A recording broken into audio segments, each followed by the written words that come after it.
Hello বন্ধুরা, আমি শর্মিষ্ঠা। আমি তোমাদের কবিতা আবৃত্তি শেখাবো। আমি আজকে যে কবিতাটা শেখাবো সেটা বাচ্চাদের জন্য খুব ভালো, কারণ এই কবিতাটা খুব ছোট, বাচ্চাদের খুব তাড়াতাড়ি মুখস্থ হয়। আর এই কবিতাটার মধ্যে দুটো ক্যারেক্টার আছে, মানে চরিত্র আছে।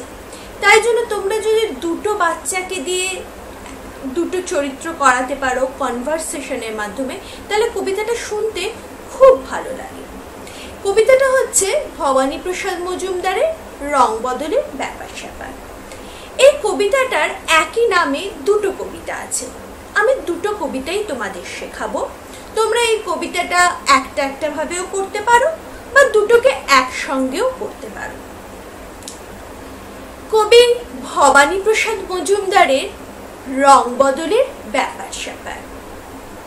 দিল্লি থেকে বিল্লি এলেন দুধের মতো সাদা, কলকাতার কালো বিড়াল বললে তাকে দাদা আসুন বসুন, কেমন আছেন, বাড়ির খবর ভালো।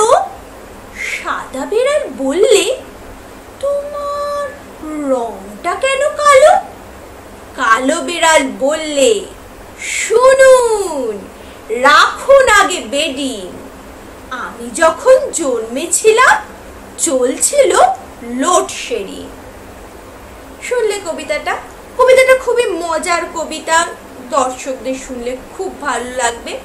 আর বুঝতেই পেরেছো আমি দুটো বাচ্চাকে দিয়ে কেন এই কবিতাটা পড়ানোর কথা বলছি।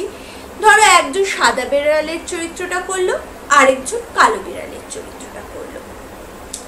এবার কখন সেটা কে করবে? ধরো যে সাদা বিড়ালের চরিত্র করছে সে কালো বিড়ালের আগে যে মানে কনভারসেশন না, এমনি যে কথাগুলো আছে সেগুলো বলবে, আর যে সাদা বিড়ালের চরিত্র করছে সে কালো বিড়ালের আগের কথাগুলো বলবে।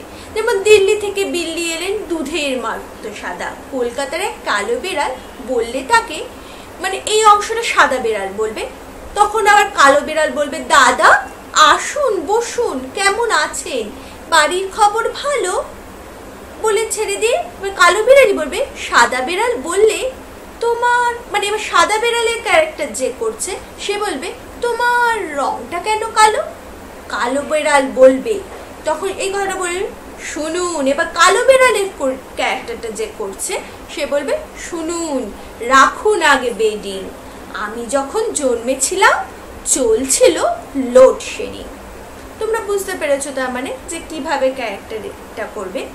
আরেকটা যে কবিতা আছে সেটাতে কোনো ক্যারেক্টার নেই, সেটা একজনই বলতে পারো কোনো, আবার মানে আমি দুজনকে দিয়ে বলছি বলে যে দুজনেকেই দরকার লাগবে প্রথম কবিতাটা তা নয়, তোমরা একাও এই কবিতাটা করতে পারো, যেরকম ভাবে আমি করলাম সেভাবেই করতে পারো। তো আমি পরে যে একই নামে আরেকটা যে কবিতাটা আছে সেটা করছি। কবি ভবানী প্রসাদ মজুমদারের রং বদলের ব্যাপার স্যাপার।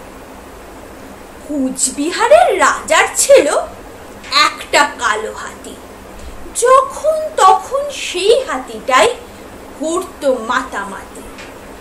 একদিন তার কাণ্ড দেখে চমকে গেল পিলে, 5টা কাপড় কাঁচা সাবান ফেললো হাতি গিলে।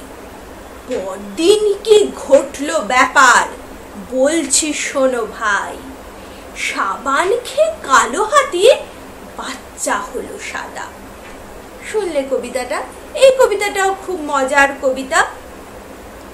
এই কবিতাটাতে কোনো কনভারসেশন নেই, এই কবিতাটা নর্মাল। তোমরা আলাদা আলাদা ভাবে দুটো কবিতা করতে পারো বা দুটো কবিতাকে একসঙ্গে করেও করতে পারো। নিশ্চয়ই তোমাদের ভালো লেগে থাকবে কবিতাটা। তাহলে যদি ভালো লেগে থাকে তো লাইক বাটন ক্লিক করো, আর যদি এরকম আরো কবিতা তোমরা শিখতে চাও তাহলে আমার চ্যানেল সাবস্ক্রাইব করো। টাটা।